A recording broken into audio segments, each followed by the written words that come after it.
पहले तो मैं आपको मुबारकबाद दूंगा। ज़ाहिर है कि अखबार जब निकलता है तो हम सहाफ़ियों के लिए खुशी की बात होती है कि माशरे में एक नए अखबार का इजाफ़ा हुआ।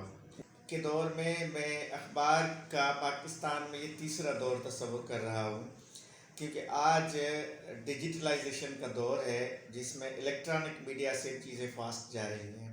यानी अब लम्हों की बात हो गई है, ख़बर को ब्रेक करना मिनटों की भी नहीं, लम्हों की।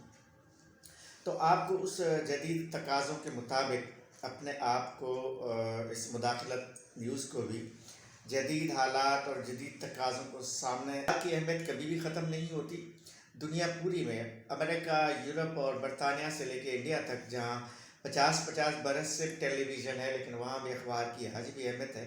तो अखबार की अहमियत तो रहेगी जब तक ये दुनिया है, अखबार की अहमियत रहेगी। मैं उम्मीद करता हूँ कि आप इस अखबार को और बेहतर करेंगे, मुदाखलत न्यूज़ को मुस्तहकम करेंगे, ताकि ये माशरे में अपना बेहतर किरदार अदा कर सकें। अस्सलाम वालेकुम। सरवर सुमरू आपसे मुखातिब हूँ। इस वक्त मेरे साथ मौजूद है मेरे दोस्त नवाज़ादा मंगानो साहब। उनकी एक अखबार है मुदाखलत, जिनको मैं बहुत शौक़ से पढ़ता हूँ। ये उनकी अखबार है और इस अखबार में मैंने देखा है कि मंगानो साहब ने इसमें हक और सच्ची खबरें शामिल करते हैं और हक और सच लिखते हैं। तो बड़ी खुशी की बात है, आज साफ़ी से मुलाकात हुई दोस्त से मेरी। ये अखबार जो है ये मज़लूम अवाम की तर्जुमानी करती है।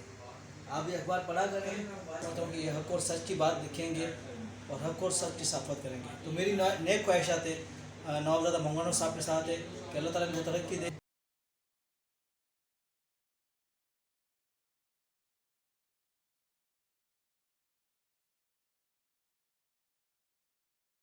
सुन लो, एक छोटा सा साफ़ी हूँ।